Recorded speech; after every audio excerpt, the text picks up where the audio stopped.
Yeah, hello guys, welcome back to my channel. This is Comment Centric. If this is the first time joining, please like, share, and subscribe. It means a lot to me. More content will be coming up, a lot of reactions will come up, and yeah. So today we are going to be looking at the podcast between Joe Rogan and Mark Zuckerberg. So let's see this Twitter thread and see the reaction as well. So this says Joe Rogan shut down Mark Zuckerberg bogus claim about COVID. Mark Zuckerberg attempt to rebrand himself as a free speech absolutist seems to be working until he made the fatal error at the end. So then let's see the first thread, and we'll read first before I play the video for you guys. Mark Zuckerberg is making Mark Zuckerberg is making some big moves at Meta, and on the surface, it looks like great elimination of fact-checkers, rollback of DEI initiative, and less censorship. Zuckerberg delivered a strong pitch for his renowned enthusiasm for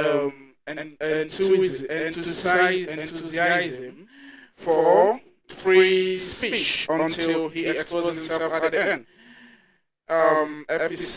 So the Joe Rogan experience started off strong when Zuckerberg declared what modern censorship efforts are driven by ideology rather than commitment to the truth. He openly questioned Facebook role as the truth decider for billions, calling it a dangerous and ideological position to take.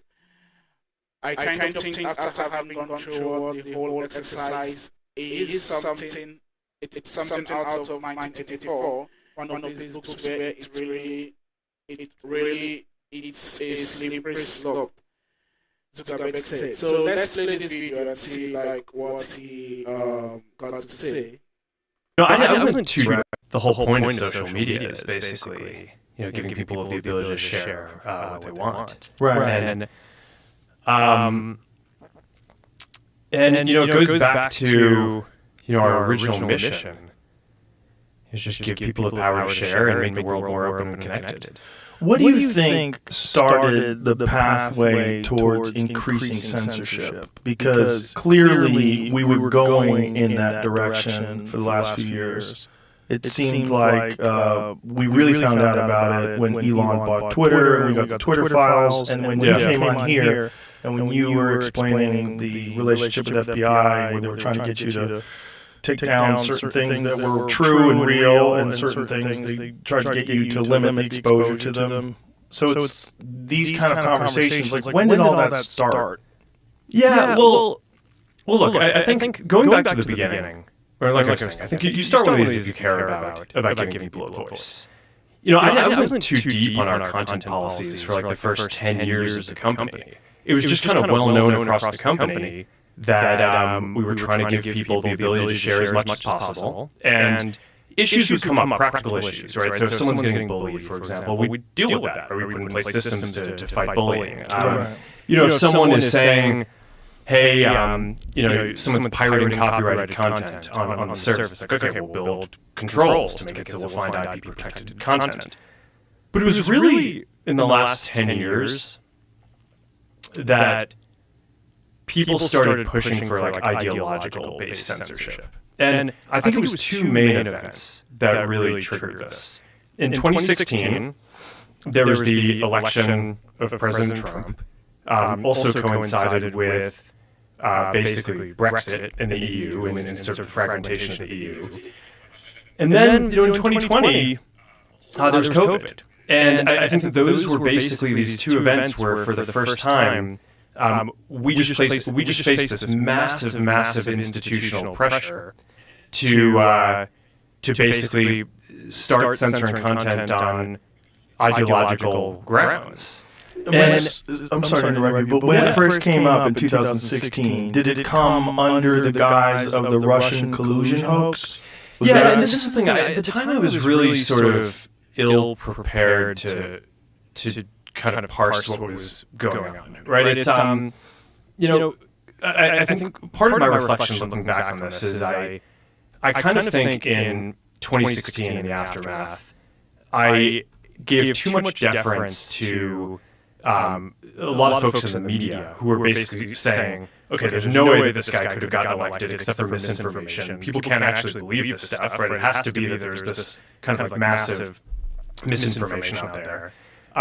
Some of it started with the Russia collusion stuff, but it kind of morphed into different things over time. Well, it was so ideologically polarizing, right? Like people didn't want to believe that anybody looked at him and said, "This should be our president."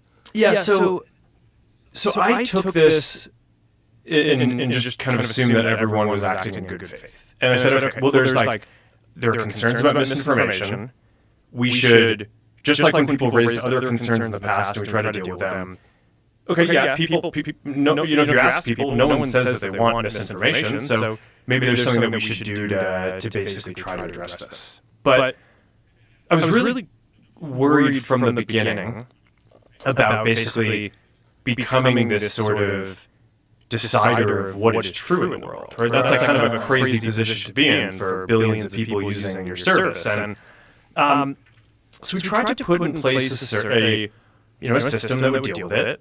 And early on tried to basically make it so that it was really limited. We were like, all right, we're just going to have a system where we use these third-party fact checkers and they can check the worst of the worst stuff, right? So things that are very clear hoaxes, that there's like, it's not like we're not parsing speech about whether something is slightly true or slightly false, like Earth is flat, things like that, right? So that was sort of the original intent.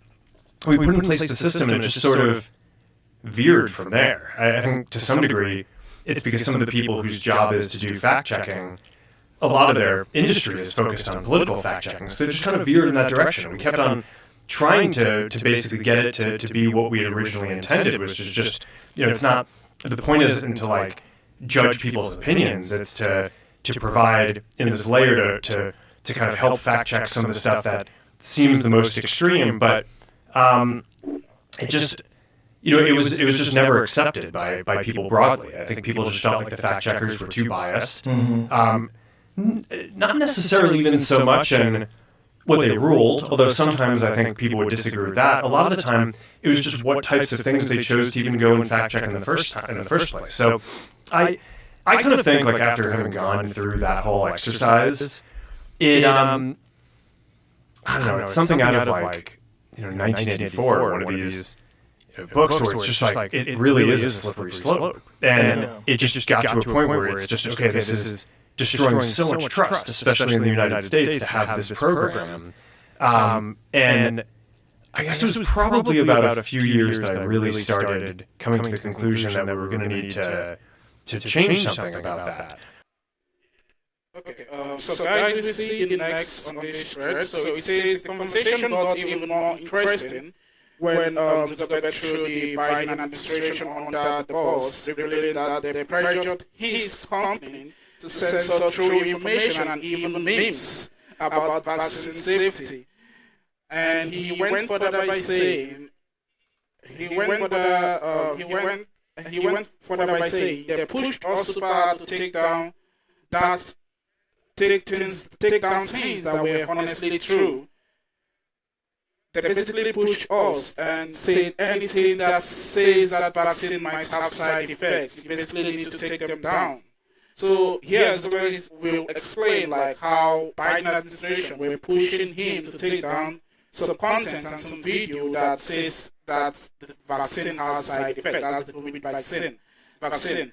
So let's see what he has to say here. I'll play this next video for you guys. And then COVID was the other big one, where that was also very tricky because, at the beginning it was, it's like a legitimate public health crisis, in the beginning, and it's even people who are like the most ardent First Amendment, defenders, the Supreme Court has this clear precedent. It's like, all right, you can't yell fire in a crowded theater. There are times when if there's an emergency, your ability to speak can temporarily be curtailed in order to get an emergency under control. So I was sympathetic to that at the beginning of COVID. It seemed like, okay, you have this virus. It seems like it's killing a lot of people. I don't know.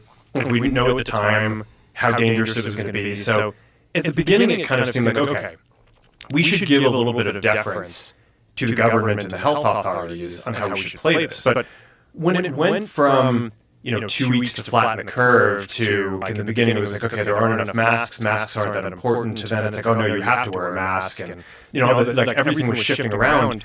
It just became very difficult to kind of follow. And this really hit the most extreme, I'd say, during the Biden administration when they were trying to roll out the vaccine program. And I'm generally like pretty pro rolling out vaccines. I think on balance, the vaccines are more positive than negative. But I think that while they're trying to push that program, they also tried to censor anyone who was basically arguing against it. And they pushed us super hard to take down things that were honestly true, right? I mean, they basically pushed us and said, anything that says that vaccines might have side effects, you basically need to take down. And I was just like, well, we're not going to do that. Like, we're clearly not going to do that. I mean, that is kind of inarguably true. Who is they? Who's telling you to take down things that, it was that talk about vaccine side effects? It was people in the Biden administration. I think it was, I wasn't involved in those conversations directly, but I think it was... How difficult is that to not be involved in those conversations directly? That's got to be strange too, right? Because you're running the company, but there's clearly you're moderating at scale that's beyond the imagination. The number of human beings you're moderating is fucking insane. Like, what's the Facebook? How many people use it on a daily basis? Forget about how many overall. Like, how many people use it regularly? It's 3.2 billion people use one of our services every day. It's wild. More than a third of the planet. It's so crazy. And it's almost half of Earth. Well, on a monthly basis, it is probably half. But I want to say that though there's a lot of like hypercritical people that are conspiracy theorists and think that everybody's a part of some cabal to control them. I want you to understand that whether it's YouTube or all these, and whatever place that you think is doing something that's awful, it's good that you speak, because this is how things get changed, and this is how people find out that people are upset about content moderation and censorship. But moderating at scale is insane. Yeah. It's insane. Yeah. What we were talking the other day about the number of videos that go up every hour on YouTube, and it's bananas. It's bananas. It's like to try to get a human being that is reasonable, logical, and objective, that's going to analyze every video. It's virtually impossible. It's not possible. So you've got to use a bunch of tools. You're going to get a bunch of things wrong, and you have also people reporting things. And how much is that going to affect things? You could have mass reporting because you have bad actors. You have some corporation that decides we're going to attack this video because it's bad for us to take it down. Mm-hmm. There's so much going on. I want to put that in people's heads before we go on. Like, understand the kind of numbers that we're talking about here. Now understand you have the pandemic, and then you have the administration's doing something where I think they crossed the line, where it gets really weird, where they're saying what you're saying. They were trying to get you to take down vaccine side effects, which is just crazy. Yeah, so, I mean, like you're saying, I mean,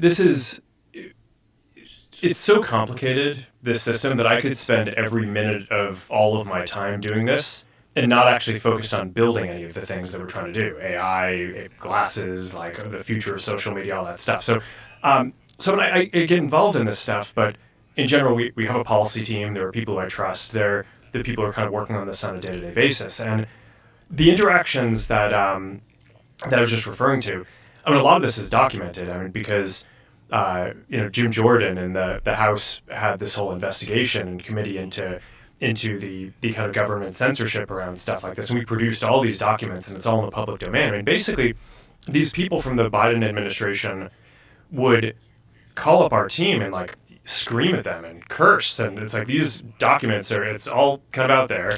Did you record any of those phone calls? I don't think we but I think I want to listen. I mean, there are emails. the emails are published. It's all kind of out there. And they're like, and basically it just got to this point where we were like, no, we're not gonna take down things that are true. That's ridiculous. They want us to take down this meme of Leonardo DiCaprio looking at a TV talking about how 10 years from now or something, you're going to see an ad that says, okay, if you took a COVID vaccine, you're eligible, for this kind of payment, like this sort of like class action lawsuit type meme. And they're like, no, you have to take that down. And we just said, no, we're not going to take down humor and satire. We're not going to take down things that are true. And then at some point, I guess, I don't know, it flipped a bit. I mean, Biden, when he gave some statement at some point, I don't know if it was a press conference or to some journalists, where he basically was like, these guys are killing people. And I don't know, then like all these different agencies and branches of government basically just like started investigating and coming after our company. It was brutal. It was brutal. Wow.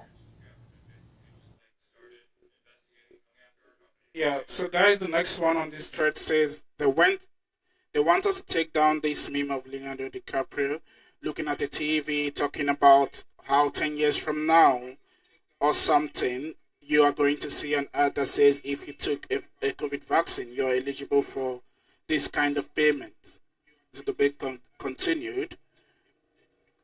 Wait. So this is actually the meme that they were talking about. This is actually the main. We just said, no, we are not going to take down humors and satire. We are not going to take down things that are true. So this is the meme they wanted Mark to take down from Facebook.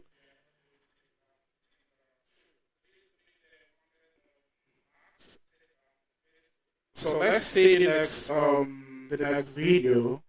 The next one says Zuckerberg made an argument that attempt to censor what are called misinformation and hate speech have gone too far. He referred to Pete Hegseth, believed that women shouldn't serve in certain combat roles, explaining that such a statement would be censored under Meta old content moderation policy. Until we update our policies, that wouldn't have been a thing that you could have said on our platforms because it would call for the exclusion of protected category of people. Zuckerberg said, if it's okay to say on the floor of Congress, you should probably be able to debate it in social media, he argued.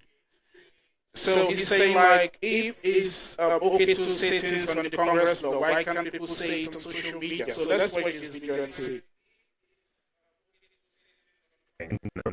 The two categories that I think have been very politicized are misinformation, because who gets to judge or what's false and what's true? You may just not like my opinion on something, and then people think it's false, but I think that one's really tricky. And the other one is basically what people refer to as hate speech, which is I think also comes from a good place of wanting to crack down on that of wanting to promote more inclusion and belonging and people feeling good and like having a pluralistic society that can basically have all these different communities coexist. Accept everyone. Yeah. But I think the problem is that you just all these things are on a spectrum, and when you go too far on them, I think on that side we just basically got to this point where there were these things that you just like couldn't say, which were mainstream discourse, right? So it's like Pete Hegseth is going to probably be defending his nomination for Secretary of Defense on the Senate floor, and I think one of the points that he's made is that he thinks that women shouldn't be able to be in certain combat roles, and until we updated our policies, that wouldn't have been a thing that you could have said on our platforms, because it would call for the exclusion of a protected category of people. And it's like, okay, like on its face, yeah, calling for the exclusion of a protected category, that seems that like that's okay, there's like legal protections, there's all this stuff, but okay, if it's like okay to say on the floor of Congress, you should probably be able to debate it on social media. Yeah. So I think some of the stuff, I think well-intentioned, went too far. Okay, so this is the next thread. It says, as the conversation continued, Zuckerberg mentioned, Zuckerberg even suggested that the Biden administration is guilty of illegal act to censor speech. I don't think that pushing for social media companies to censor stuff was legal, he said. Then, furthermore, having having people in the administration calling up the guys on our team and yelling at them and causing and threatening repercussions if we don't take down things that are true is like it's pretty bad. That are true is like it's pretty bad. So let's see this video also. And all that stuff scares the shit out of me. That kind of stuff scares the shit out of me. When the government gets involved in what could be termed election interference, but through some weird loophole, it's legal. Whereas some I don't election think that the pushing for social media companies to censor stuff was legal. I mean, it's that's. I mean, there's all this stuff about what, like, people talk about the First Amendment and okay, these tech platforms should offer free speech like the First Amendment. That I think is a philosophical principle. The First Amendment doesn't apply to companies in our content moderation. It's more of an American ethos about how we think that best dialogue is carried out. But the First Amendment does apply to the government. That's like the whole point, right? Is the government is not allowed to censor this stuff. So at some level, I do think that having people in the administration calling up the guys on our team and yelling at them and cursing and threatening repercussions if we don't take down things that are true is like, it's pretty bad. Okay, so the next one we're going to see is bolstering his commitment to free speech. Even further, Zuckerberg praised UFC President Dana White, suggesting his addition to Meta's board of directors will be exactly what the company needs to rise up and resist censorship efforts from outside force. Dana White, has got strong backbone, and I think part of what the conversation that I had with him around joining our board was okay. Like, we have a lot of government and folks around the world putting a lot of pressure on our company, and we need some strong people who are going to help advise us on how to handle some of this situation. Zuckerberg explained. I could spend all my time doing that, but I'm not even a politician. I just want to spend my time building things right. So I think Dana's gonna be great. So let's see this video where he talks about this. I was very happy with your announcement. I'm very happy that you took those steps. I'm very happy you brought Dana White aboard. Oh, he's awesome.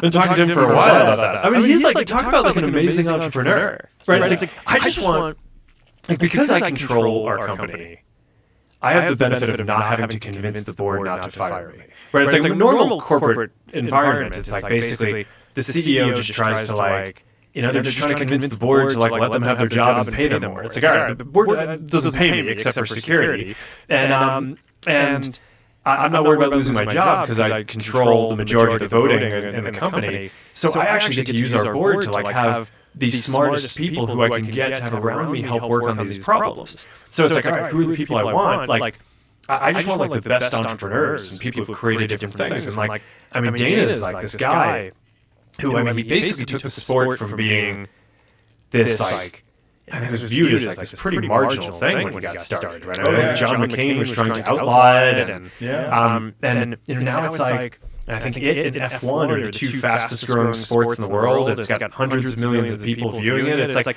I mean, what Dana's done with the UFC is like one of the most legendary business stories, and the brand is beloved.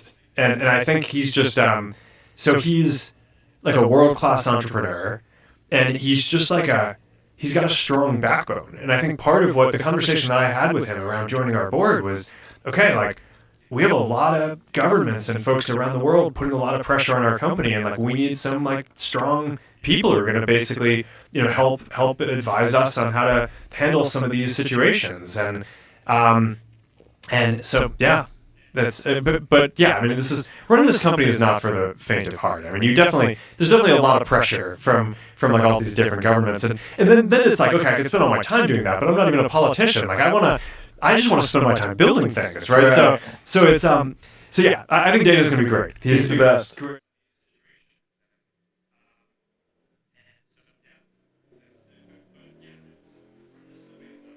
So let's see the next one. He went further here by saying Zuckerberg's interview was going unexpectedly well. He was hitting all the right notes, any notes of approval from Rogan, where it continued most. But the momentum came to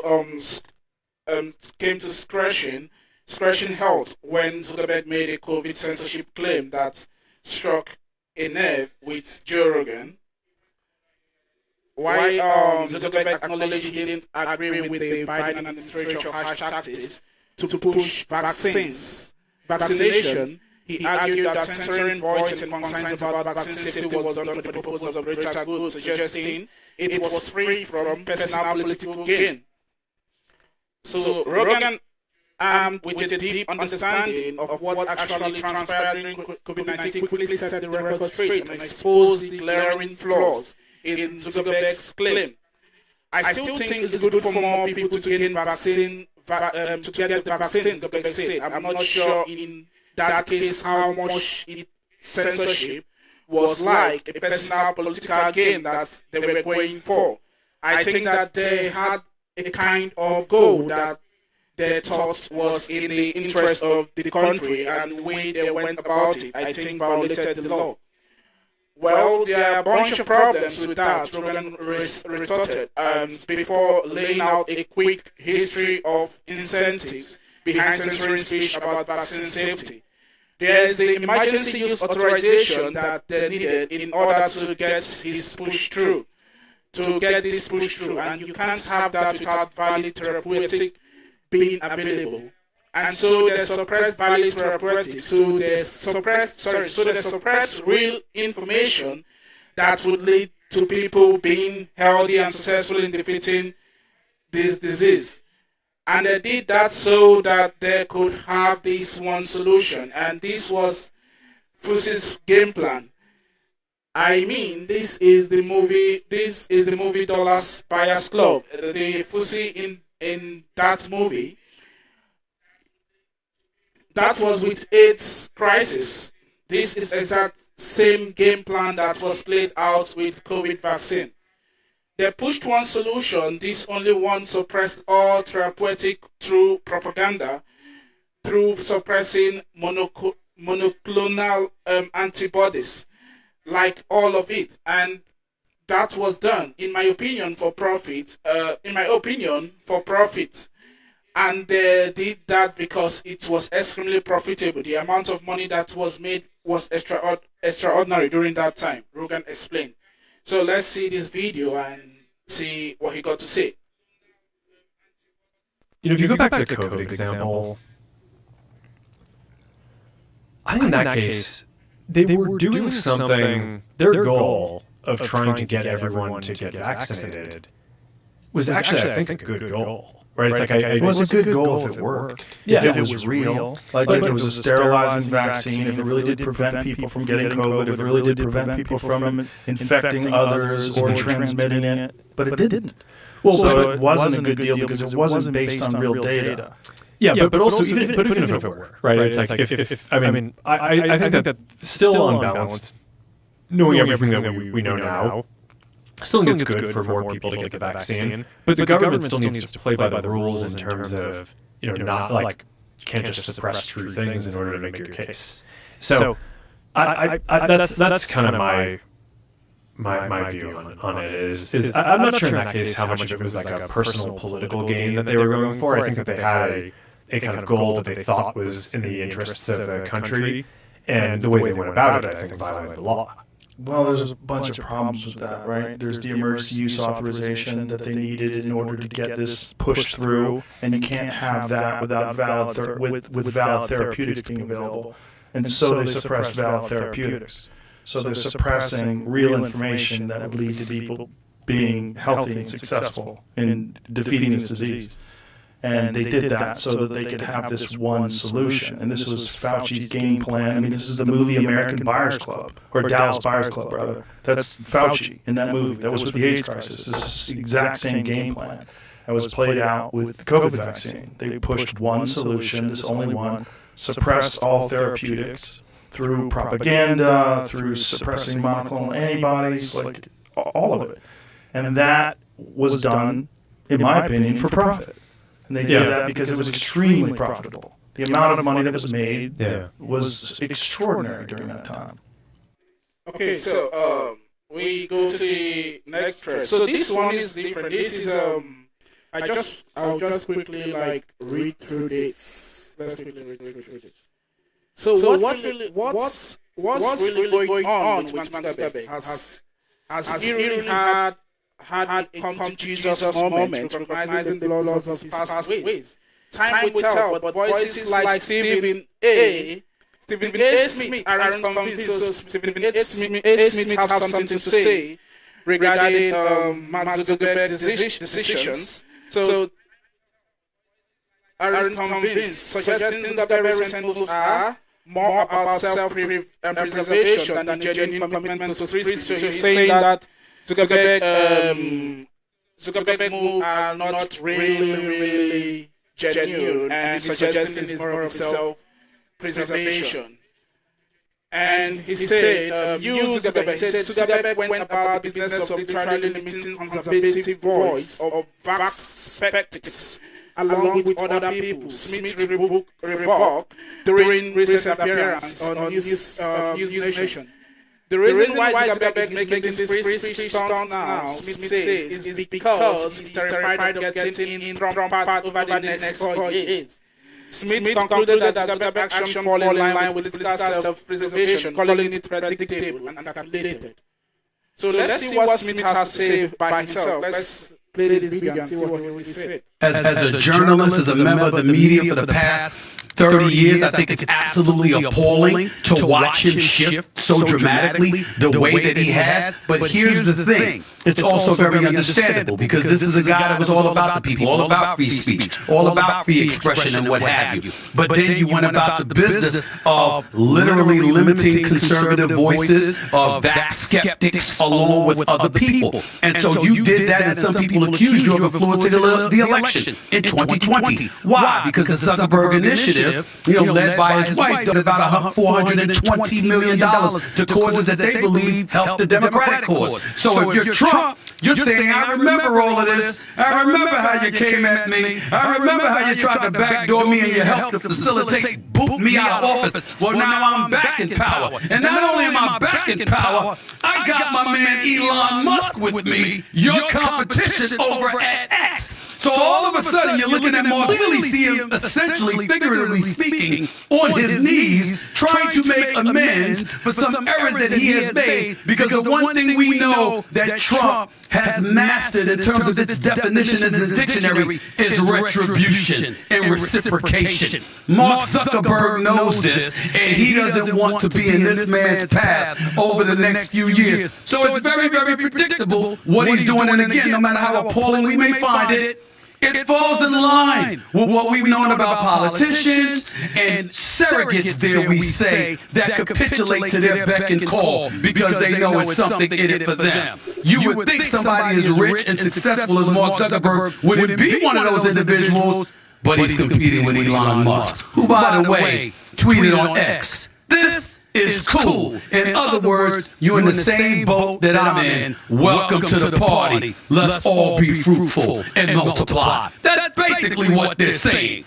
It's just that some people are slow to catch up. The lower third on Fox when they were doing this story was Zuckerberg bends the knee. Should we believe him? So obviously they're seeing it the way you did. You remind me of the line from Eddie Murphy in Trading Places. You do that, there's going to be ramifications and repercussions. That's what Trump was saying to Zuckerberg about putting all that money in Democrat pockets. That's why he put your boy Dana White on the board. Okay, so that's all from the highlight. And let me just read something real quick.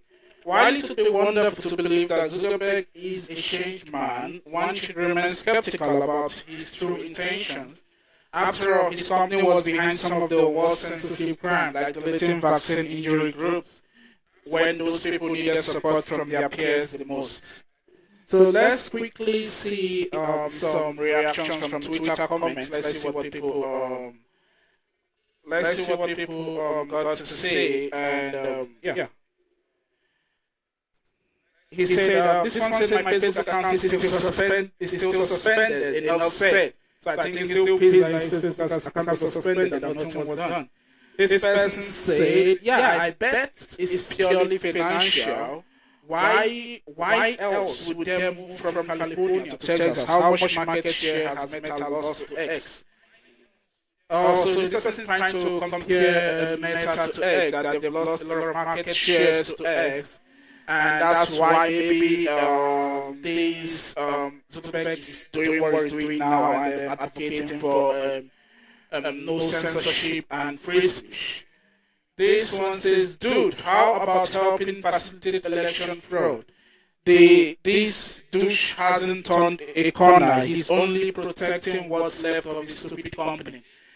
And the comments so far, I think people don't really trust Mark Zuckerberg. They're like, his intentions are really pure, and this person now says that he's just protecting his stupid, what's left of his stupid company. So I see like people are like calling him out and saying he's hypocritical. And this person says, not to mention, his company was invented by DARPA, and numerous former CIA employees worked there. So this person is speculating that a lot of CIA employees did work with Meta or Facebook. And so this person also said, I was at the group and it disappeared in an instant. So I think it's the group where they say those people that had problems with the vaccine, and they presented a support group on Facebook, and then all of a sudden Facebook removed that group of people that claim that they have side effects with the vaccines, and they just created a support group for themselves. But then this person is mentioning that she remembers she was part of the group, and all of a sudden the group disappeared, that it was removed by Facebook. And then this person says, has Zuckerberg offered to make amends? This is an incomplete apology. He also blames others for his evil actions. Just following orders was a defense rejected at the Nuremberg trials. Okay, so I think this person is trying to state that this is an incomplete apology, and that he's still blaming others for his evil action, that he doesn't want to take full responsibility. He doesn't want to accept fully that I did this thing, and that he still try to put it on others as well, and not taking full responsibility for his actions. So he's kind of having some kind of defense for his own actions, and putting the blame mostly on others, like when he mentioned the Biden administration made him do this and all of that. So I think that's what she's trying to say here. So this person says Zuckerberg's comments are more akin to the abusive spouse saying, I'm sorry, I aren't buying it, and quite frankly, I doubt many are. Another one here, this person is actually doubting his intentions, actually, and I think they're trying to see it as he's trying to protect himself. Most people are trying to see this action now he's taking as someone trying to protect himself from maybe from backlash and all of that. And then, like someone mentioned earlier in the comment before days, that he's trying to save what is left of his company since he has lost a lot of shares or revenues to X, which is Twitter. And now, so this person said, he's not buying what Mark Zuckerberg is saying, and he's also saying that Zuckerberg is like when an abusive spouse says, "I'm sorry." I know what he's trying to say, like when someone that always abuses you and beats you, or relationships that has domestic abuse, and when they beat you, they say, "I'm sorry." They come back again, they beat you, they say, "I'm sorry." So he's like, that's what his apology right now is like. So this other person say he's like millions of people that don't have real principles, but rather flow with the political winds, shifting their viewpoint and displacing blame for their lack of fortitude through adversity. This issue is rampant in corporate culture and should surprise no one. So yeah, like I was saying, people are saying that he's like someone that has that flow with the political wins. So this person is trying to say political wins in the sense that now this is Trump and his administration, right? And Zuckerberg don't want to be part of Trump bad book. And recently Elon Musk was fully in support of Trump and he's been backing Trump. And he's seen the way things are going, and if this administration of Trump kickstarts officially, things might not look well for him, or things might not work well in his favor. So he's just going with the flow, and once he sees that, oh, okay, I need to like have a shift of narrative so that this particular administration will be favorable to me.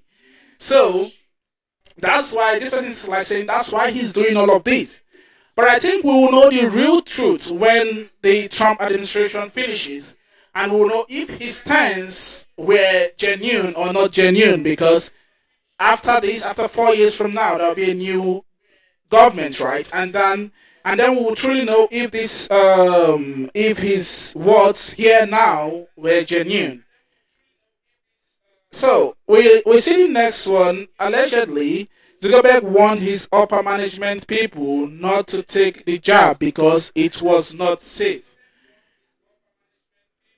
And this one says disgusting. So I just feel like this comment section is really not in the favor of Mark, and most people are really going hard on him and giving him serious backlash because they kind of don't really trust his action, because some of them are seeing it as a political move in order to get favor from the new administration, which is Trump administration. And there are different thoughts and different opinions about these actions by Mark, and people seem not to really trust him, because maybe they would have trusted Mark if he made this comment or actually did this podcast or interview while Biden administration was still going on. I think maybe the trust level would have been much, because they're like, okay, you said this particular thing during the administration of Biden. And people saw the Biden administration as the administration that censored free speech and stuff like that. So if you had said it that time, they will feel like, okay, this thing is not political. This thing is genuine, because okay, could say during this administration, not trying to get favor. This is right against this, but speaking for it now. But then he's speaking for it when Trump is now in power. So that's why people find it like, people find it like not genuine, actually.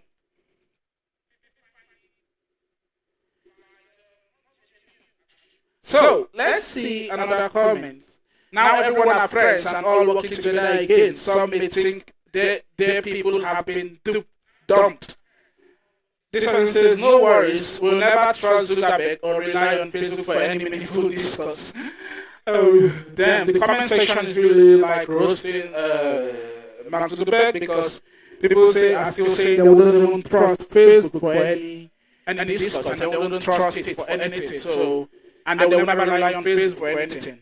This person still says will not trust him. And this one says, funny how I'm still getting any information I share about Squab, Wave, NW, still censored on Facebook. Don't trust Meta. So I think, I don't know what this person is talking about. We move to the next one. This person said, there is no such thing as 4-year loyalty program. He, along with Biden administration, has ruined the lives of millions. Spineless. So this doesn't mean here like there's no such thing as 4-year loyalty program. 4-year loyalty program in the sense like the amount of time these other parties spend in power, right? Or the amount of time the political parties spend in power. So he's like saying Zuckerberg is just doing a 4-year loyalty program. He was just loyal to Trump administration, and now he's kind of switching now to. He was loyal to Biden administration, and now he's kind of switching now to Trump administration, right? So it's just kind of crazy. So it's just so difficult for him to win the hearts of people, actually, because people tend to not trust him and they still find it political. I think the timing is wrong, actually. He would have done this earlier before the election, maybe 1 year ago or 2 years ago. So he would have done it earlier before this election, and maybe that might be a bit of, maybe trust in his words and his statement. So here it says, once employed by government agencies, CIA, DOJ, FBI, NIH, CDC, is a clandestine and underhanded manner. It's very hard to break their hold. There is no telling the number of people who died due to government censorship by FBI. I don't trust him. The same thing, I don't trust him. And they say that a lot of people died due to censorship by FBI. They censored some of the information that should be reached out to the public, and they censored a lot of them. And then they're like linking it due to the kind of agencies that are kind of aligned with Facebook and stuff like that. I don't know how true this is. And that's why this censorship is so strong. Maybe there's some element of truth to this as well. This person says, I would never forgive him for what he did. He's only in self-preservation mode now that Trump won. I keep saying it, that's the truth. And obviously, if it wasn't for Zuckerberg, Trump wouldn't have won the last election. The study showed that just suppressing the Hunter laptop story was enough to hand Biden win. So, he said, I would never forgive him for what he did. So people have been mentioning this self-preservation. I don't know the word, there's a particular word to use. So he's trying to, people are saying that he's trying to preserve himself because now, of course, Trump is in power. The Democrats are not in power anymore, right? So they say he's trying to preserve himself and all of that. So this one says, Zuckerberg is like this fellow Ulrich, and Marx and Bezos, like his fellow Ulrich, and Marx and Bezos and Gates, they are out for number one. Always they exist to make as much money as possible. There is no such thing as enough. They can't spend what they have, but they always need much more. Changed? No. So it's like he haven't changed, and you don't trust him either.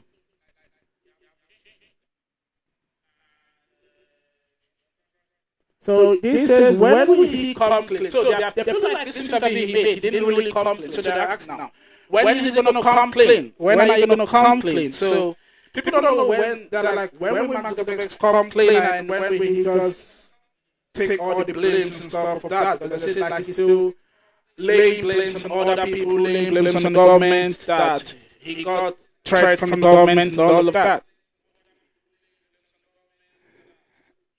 So we see a few more comments before we call it today. I was in that group. I had a horrible reaction to first Pfizer shot and did not take the second and beyond. I felt abandoned by my doctors and was medically shunned.